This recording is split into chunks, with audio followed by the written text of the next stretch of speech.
कुछ बात करके वो रुला के चले गए, हम ना भूलेंगे यह एहसास दिला के चले गए।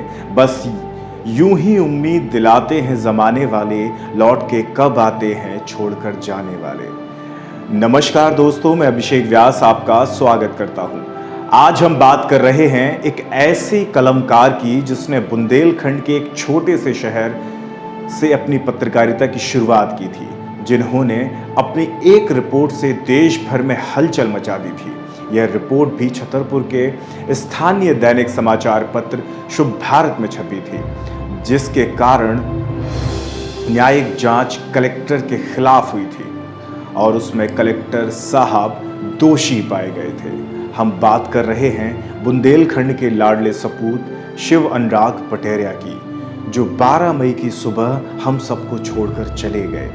पटेरिया जी का यूं चला जाना देश प्रदेश की पत्रकारिता में एक ऐसी बड़ी क्षति है जिसकी भरपाई शायद संभव नहीं है। आज हम उस कहानी को सुनाने जा रहे हैं जो कहानी 26 जुलाई 1980 को घटी। 26 जुलाई 1980 को छतरपुर में एक ऐसी घटना घटी जिसने छतरपुर की पत्रकारिता का इतिहास बदल कर रख दिया। इस इतिहास को बनाने का श्रेय जाता है शिव अनुराग पटेरिया को। 26 जुलाई 1980 को गुप्ता लॉज में एक लड़की के साथ पुलिस के एक सब इंस्पेक्टर ने रेप किया, जिसकी रिपोर्ट पुलिस ने नहीं लिखी। दैनिक कृष्ण क्रांति के संपादक अजय दोसांझ ने इस खबर को छापकर शहर में सनसनी फैला दी। इस घटना के विरोध में आंदोलन हुए, पुलिस ने गोलियां चलाई, मजिस्ट्रेटियल जांच हुई। जांच में दोषी पाए गए अधिकारियों को बचाने का जतन प्रशासन ने किया, पर उस समय छतरपुर के नौजवान पत्रकार शिव अनुराग पटेरिया ने जांच रिपोर्ट शुभ भारत में प्रकाशित कर शहर ही नहीं देश प्रदेश में खोजी पत्रकारिता की मिसाल कायम कर दी। गुप्ता लॉज में लड़की के साथ पुलिस सब इंस्पेक्टर द्वारा रेप का मामला सामने आने के बाद लोगों में आक्रोश फैल गया। घटना से आक्रोशित छात्रों ने विरोध में जुलूस निकाला। पुलिस ने जुलूस पर न सिर्फ लाठियां चलाई बल्कि गोलियां भी चलाई। निर्दोष नागरिक गोलियों के शिकार हुए। पिपट का एक व्यक्ति जिंदगी भर के लिए विकलांग हो गया। पत्रकारों, नेताओं, कई सामाजिक संस्थाओं ने इस घटना की जुडिशियली जांच की मांग की। सरकार ने इस मांग को दरकिनार करते हुए मजिस्ट्रेटियल जांच के आदेश दे दिए। सरकार ने जिस मंशा के साथ मजिस्ट्रेटियल जांच के आदेश दिए थे, वह ईमानदार जांच अधिकारी के कारण सफल नहीं हो सकी। जांच रिपोर्ट के आधार पर प्रशासन का कर्तव्य था कि वह दोषी अधिकारियों पर कार्रवाई करे, पर प्रशासन इस रिपोर्ट को दबाने में जुट गया। इसकी भनक जैसे ही शिव अनुराग पटेरिया को लगी, वे इस रिपोर्ट को पाने के अभियान में जुट गए।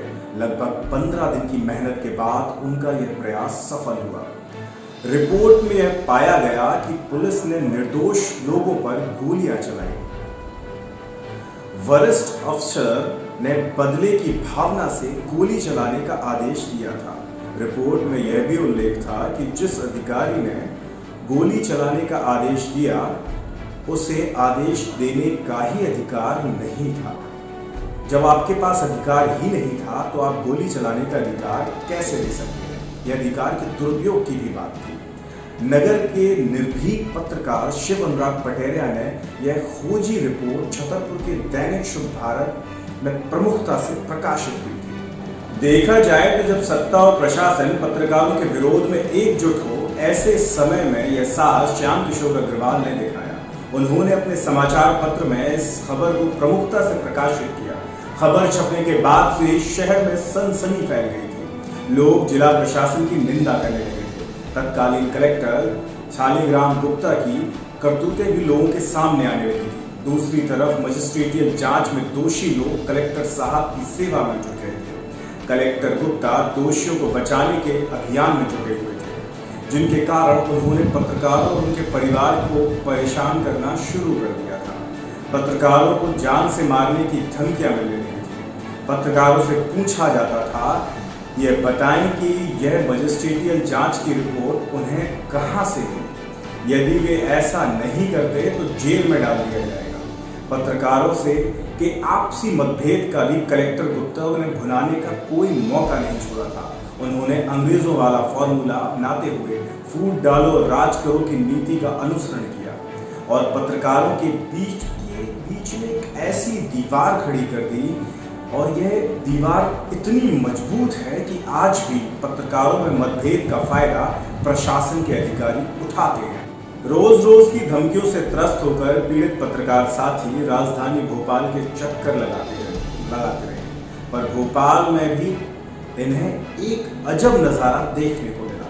भोपाल का सुविधाभोगी पत्रकार सहयोग के लिए आगे नहीं आया। कस्बाई पत्रकारों का एक संगठन मध्य प्रदेश आंचलिक पत्रकार संघ का इन लोगों को साथ मिला।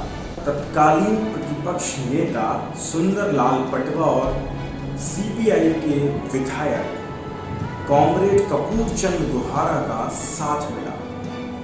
मामला विधानसभा तक पहुंचा और सरकार को विधानसभा में पत्रकारों को सताए जाने की जुडिशियल जांच की तत्कालीन मुख्यमंत्री अर्जुन सिंह ने घोषणा करते हुए एक सदस्य जांच आयोग का गठन किया और न्यायिक मजिस्ट्रेट डीपी पांडे को इसका अध्यक्ष बनाया गया। सरकार का यह एक बहुत बड़ा सहयोग पत्रकारों को मिला, पर यह भी सबल प्रशासन ने अपने हर तरह के हथकंडे अपनाए। प्रशासनिक अमले के साथ अनेकों वकील और पत्रकारों के एक गुट को भी अपने साथ मिलाने का काम किया था। इन विपरीत हालातों में भी डी.एस. शर्मा, कॉमरेड जगदीश तिवारी, सतीश नारायण सक्सेना, श्याम सुंदर श्रीवास्तव, श्रीमती पार्वती सक्सेना, राम स्वरूप जी रावत, ब्रज गोपाल चतुर्वेदी और राकेश शुक्ला जैसे अधिवक्ताओं ने पत्रकारों का साथ दिया। देश प्रदेश के समाचार पत्रों ने पत्रकारों का भी खूब साथ दिया, चाहे वह इंडियन एक्सप्रेस हो, नई दुनिया हो, रविवार हो, देशबंधु, हितवाद, जैन योग आदि कई पत्र पत्रिकाओं ने खुलकर साथ दिया। राजेंद्र माथुर जी, सुरेंद्र प्रताप सिंह, ललिता, सज्जन सिंह, शंकर हरदैनिया, एन.के. सिंह जैसे लोगों ने समय समय पर सहयोग और मार्गदर्शन प्रदान किया। कलेक्टर शालिग्राम गुप्ता के वकील जब आयोग के सामने कोई तर्कसंगत दलील ना दे पाए तो वे ये दलील देने लगे कि कलेक्टर के पक्ष में गवाह इसलिए नहीं आ रहे हैं क्योंकि पत्रकारों का समर्थन जिले के डाकू कर रहे हैं और उनके गवाहों का डाकुओं का भय है। जबकि इसके विपरीत शिव अनुराग पटेरिया, राजेश बादल, विभूति शर्मा, श्याम अग्रवाल और जगदीश तिवारी को हत्या की धमकियां मिल रही थी। आयोग ने पत्रकारों द्वारा लगाए सभी आरोप सही पाए। राजनीतिक रसूख के चलते शालिग्राम गुप्ता को विरुद्ध कोई भी कार्यवाही नहीं की गई। सिर्फ एक नाराजगी का पत्र सरकार ने भेजा। सरकार ने कलेक्टर शालिग्राम गुप्ता को प्रदेश में कहीं भी कलेक्टर नहीं बनाया। कलेक्टर शालिग्राम गुप्ता की निरंकुशता इतनी अधिक थी कि आयोग के कार्यविधि समाप्त होने के बाद भी उन्होंने शुभ भारत, राष्ट्र भ्रमण और कृष्ण क्रांति के अखबारों के घोषणा पत्र ही रद्द कर दिए। हालांकि इस मामले में भी उन्हें मुंह की खानी पड़ी और प्रेस काउंसिल ऑफ इंडिया ने घोषणा पत्र को रद्द करना गैर कानूनी बताया। छतरपुर के और देश के पत्रकारिता इतिहास में यह अपनी तरह का पहला और अब तक का आखिरी मामला था जिसमें नियम विरुद्ध और पत्रकारों को प्रताड़ित करने का कार्य करने वाले कलेक्टर के विरुद्ध न्यायिक जांच आयोग बना हो और उस जांच में वह दोषी पाया गया हो।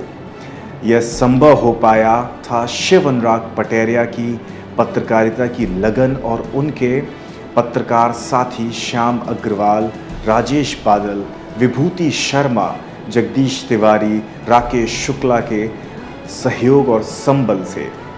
आज भले ही शिव अनुराग पटेरिया हमारे बीच नहीं रहे, उनकी बेमिसाल पत्रकारिता और मित्रता कभी नहीं भूली जा सकती है।